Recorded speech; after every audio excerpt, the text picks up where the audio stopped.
իրական ծանր պայմաններում, մեր թոշակառուների բարեգույն իմաստով սովի մատնելու պայմաններում, մենք հարցումներ էինք անում այս օրերին ու տեսնում թոշակառուները ինչ են խոսում, մանավանդ այս սեզոնին կոմունալներ վճարեն, դեղ գնեն, ապրեն, ինչ անեն այդ 40,000 դրամով, դե Նիկոլ Փաշինյանն ասաց 10,000 դրամ որ տակ չեք իրանալու ինչ անեք, 20,000 դրամ որ տակ ձեր խնդիրների լուծում չի լինելու, բայց այ մենք կունենանք միայն օրինակ Նիկոլ Փաշինյանի եւ երկու փոխվարչապետերի դուրս է գրվել 51,600,000-ի պարգևավճար։ Արդարադատության նախարարը 6-7 միլիոնի պարգևավճար է ստացել։ Հույժ գաղտնի որոշումը հրապարակել է մեր գործընկեր Լիա Սարգսյանը 3 միլիարդի պարգևավճար։ Խնդրեմ ես իրականության հետ կապված ինչու է նաեւ գիտենք էլի մենք այդ դիտակցում ունենք որ հենց այս նույն թոշակառուներն էին այն ժամանակ Նիկոլ Փաշինյանի ձայն տվողները։ Ինչու է այսքան մեծ նսեմացում ինքը իրականացնում այս մարդկանց նկատմամբ։ Գիտեք, ընդհանուր առմամբ Նիկոլ այս տարվա պարգևավճարները իրենք աննախադեպ բարձր են, որովհետև նախընտրական տարի է։ Նիկոլ Փաշինյանը իր թիմին, իր հենարանին փորձում է մոտիվացնել, փորձում է, այսպես ասենք, իրենց ավելի լավ պայմաններ ստեղծել, պատրանքներ ստեղծել, որ եթե իշխանությունը պահպանվի, ապա նույն ձևի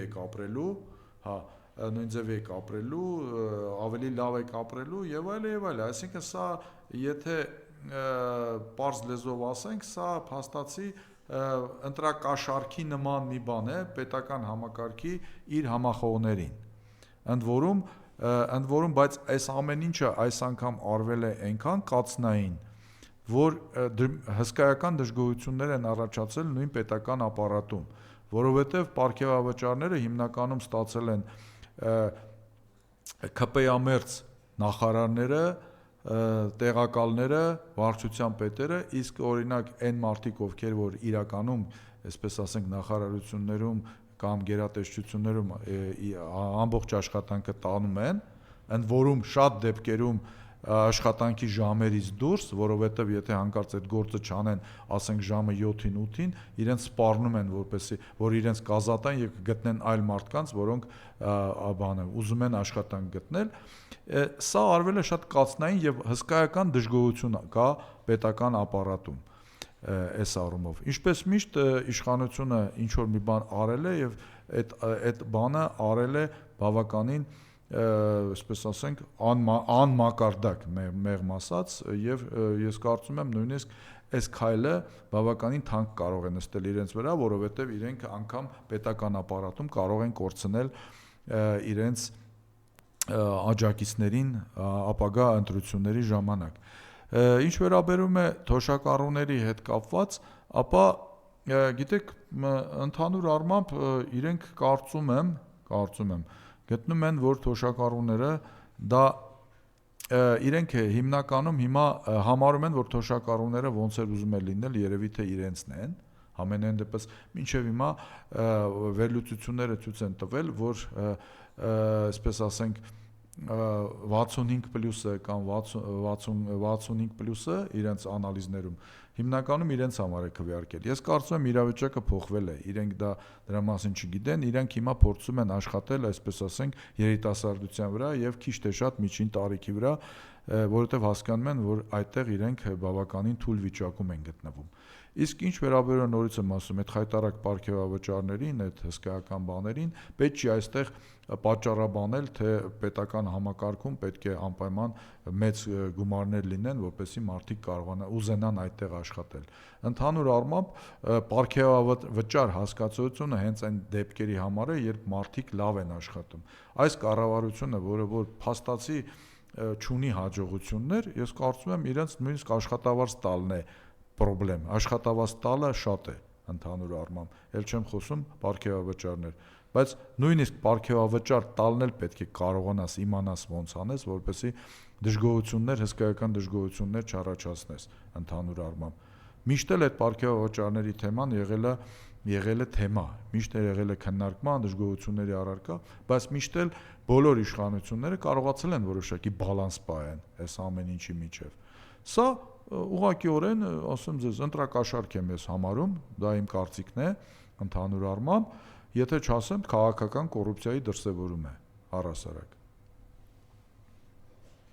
Բայց գիտեք, պարոն Հակոբյան, դուք ասացիք, այս բանը եղել է, հա, բոլոր ժամանակներում միշտ եղել է, բայց գիտեք, մեր պատմության մեջ մենք չենք տեսել տնավեր հայրենազուրկ սովի մատված մեր արցախցիներին, որոնք այսօր գաղթից եկել են Հայաստանում անտերության են մատվել, մենք իրապես չենք տեսել այս խայտարակ թանկացումների ֆոնը։ Ես հասկանում եմ ձեր հարցի էությունը, սա ես ուղղակի դրա մասին չեմ խոսում ընդհանուր առմամբ, այսինքն դուք հարց եք բարձրացնում էֆեկտիվ, դուք հարց եք բարձրացնում, որ այդ գումարները 3 միլիարդի մասին էր, չէ՞ խոսքը, 3 միլիարդ դրամը ինչպես կարելի է ավելի էֆեկտիվ օգտագործել բանը երկրում սոցիալական իրավիճակը փոխելու համար, չէ՞, ընդհանուր առմամբ բնականաբար կարելի էր, բայց քանի որ իրենց համար հիմա իրենք գիտեք իրենց մոտ Միայն միջանկյալ հարց, իրենք զգում են, որ իրենք գնացող են վերջինը, որ ասեն կայֆերն են ներողություն բանից համար ուզում փոկելու խաղել, թե իրենք գիտեն, որ լավ են մնացող են ու լդեք սպասեք, տեսեք։ Չէ, իրենք գիտեն, որ իրենց մնալը վերարտադրվելը պրոբլեմատիկ է, այնպես չի, որ իրենք միանշանակ կարծում են, որ իրենք գնացող են, այդպես չի, գնացողի բան չի, այսպես վարքագիծ չի։ Իրենք գիտեն, որ դա պրոբլեմատիկ է, իրենք փորձում են այդ պրոբլեմը լուծել, այդ թվում նաև ինչ որ ընտրազանգված ընդլայնելու միջոցով փողով այդ թվում։ Այսինքն, եթե ինքը օրինակ X վարչության պետին բան է տալիս, օրինակ 1 միլիոն դրամ է պարգևավճար տալիս, օրինակ, հա, ինքը համարում է, որ այդ 1 միլիոն դրամ ստացող վարչության պետը ունի ընտանիք, ունի բարեկամներ, որոնց վրա ինքը ազդեցություն ունեն, այսինքն իրենք փորձում են գոնե առնվազն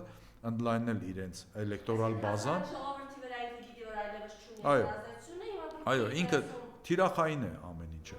Ես օրինակ չեմ բացառում, տեսեք, իրենք թոշակառուների վրա են թիրախային փորձում աշխատել։ Ինչ էին ասում, ասում էին այս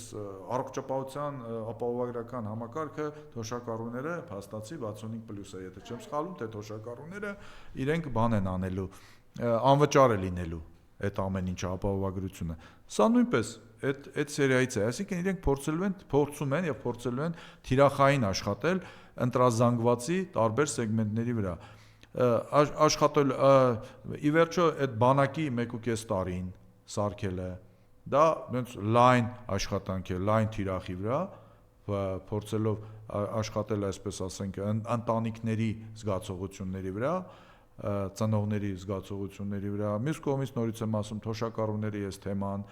երեխաներին մինչև 16 թե 18 տարեկաններին անվճար առողջապահական այդ ապահովության համակարգի մասին խոստումները, իմիջիալոց դա մի այլ խնդիր է այդ առողջապահության ապահովագրական համակարգի հետ, դա բավականին լուրջ խնդիր է եւ արդեն երևում է, որ ինչպես ասում են, այդ ծանրությունը իրենց ոտքին են գցելու, որովհետեւ ընդհանրապես որևէ պատրաստվածություն չկա այդ համակարգում, ոչ ինստիտուցիոնալ, ոչ էլ ալգորիթմի առումով, դա արդեն երևում է դա այդ խնդիրը։ Այնպես որ իրենք բոլոր թիրախային խմբերի վրա փորձելու են աշխատել այս կամ այն չափով, բայց հիմա այսպես գաղտնի հրամանով, եթե իրենք համոզված չլինեին, որ սա կարող է մեծ աղմուկ առաջացնել դժգոհություն, այդ հրամանը գաղտնի չէր լինի, որի մասին դուք ասում եք, որ լրագրողը, այսպես ասում են, ապրի լրագրողը ինքը բացահայտեց այդ եւ գտավ այդ փաստաթուղթը, որը որ գաղտնի գրիֆի տակ էր։